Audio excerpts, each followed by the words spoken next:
गणपती बाप्पा मोरया, मंगलमूर्ती मोरया. कसे आहात मित्रांनो? आपली अंकिता प्रभू वालावलकर, कोकण हार्टेड गर्ल.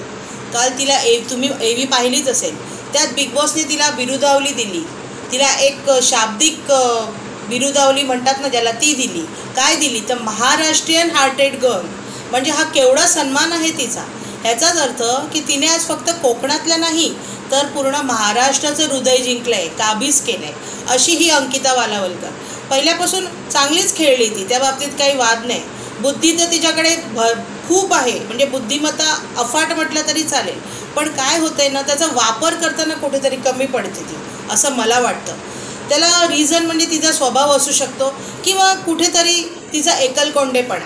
मी हे असं का म्हणते, कारण कालच्या दिवसात बघा ती अशी एकटी पडल्यासारखी वाटते, कुठेतरी अशी हरवलेली, स्वतःच्याच विश्वात कुठेतरी हरवून गेलेली अशी ती दिसते.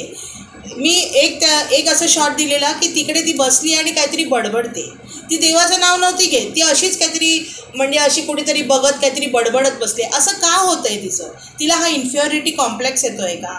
कारण अभिजितने जाऊन बोलायचा प्रयत्न केला, अंकिता काय प्रॉब्लेम आहे काय आहे, त्यालाही ती अशी उडवाउडवीची उत्तरं, परत असं भांडायचा मूड अशी करून बसली आहे. माझं काय म्हणणं, ठीक आहे ना, मी असं नाही म्हणत की तूच वाईट आहे किंवा दुसरे वाईट आहे, तू चांगली, असं मला काही म्हणायचं नाही. माझं एवढंच म्हणणं आहे की आता हे जे शेवटचे दिवस आहेत ना, हे खूप महत्त्वाचे दिवस आहेत.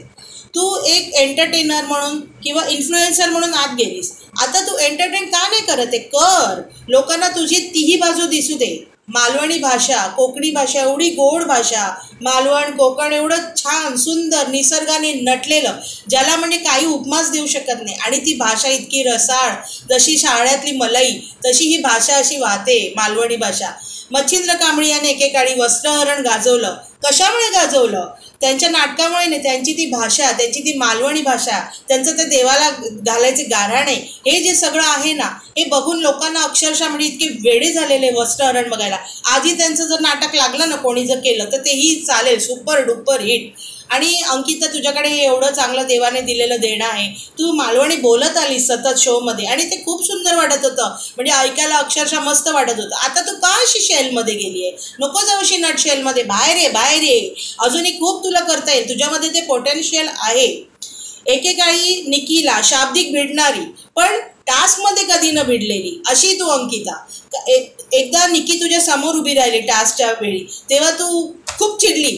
हे असं खेळतात का बिग बॉस? मला असं खेळता येणार नाही. माझ्या आईवडिलांनी जे मला संस्कार दिलेत त्या दायऱ्यामध्ये राहूनच मी हा शो खेळणार, हे तुझं म्हणणं होतं. म्हणजे तू अगदी म्हणजे ह्याने डंके की चोट पे तुझी मतं मांडत होतीस. नंतर तू स्ट्रॅटेजी करायला लागली. तुला गेम कळत होता तेव्हापासून, नाही असं नाही की निकीलाच कळत होता, गेम तुलाही कळत होता. आणि त्याप्रमाणे तू तुझी मतं मांडत होतीस, स्ट्रॅटेजी करत होती. त्यामुळे तुझा ग्रुपही तुझ्याकडे एकरूप झाला. सुरुवातीला तुम्ही एकरूप नव्हते, पण त्यांना जेव्हा कळायला लागलं की अंकिता ही स्ट्रॅटेजी मांडते, तेव्हा हळूहळू डीपी दादा, पॅडी दादा हे तुझ्या जवळ यायला लागले. डीपी दादांसाठी तुझं एक केमिस्ट्री झाली, तुमचा एक बंध निर्माण झाला, तोही अतिशय सुंदर दिसतो.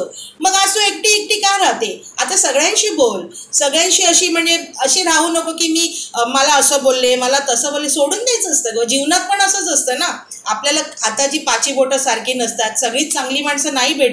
कधी कोण वाईट बोलेल, कधी कोण चांगलं बोलेल, ते लेट गो करायचं असतं. Bygones are bygones. आता तुम्ही फक्त 100 दिवसासाठी आत गेला होता, पूर्ण आयुष्यासाठी नाही. आयुष्यात पण आपल्याला गोष्टी सोडाव्या लागतात, हा तर खेळ आहे. आणि तेही सोडतात बाकीचे. ते कुठे आता निकी बसते, जान्हवी बसते, बोलतात. माझं म्हणणं आहे की तूही दिसावी आम्हाला तशी, हसताना, खेळताना, बोलताना. तुझा एक जो बालिशपणा आहे तो आम्हाला दिसावा, तुझा एक नटखटपणा दिसावा. तुला जी भूक लागते आणि तुला बिग बॉस बोलायचे, अंकिता तुला नेहमीच भूक लागता, हे तुझं सगळं कुठे गेलं? आज कुठे हरवलं हे सगळं? असं नको होऊ.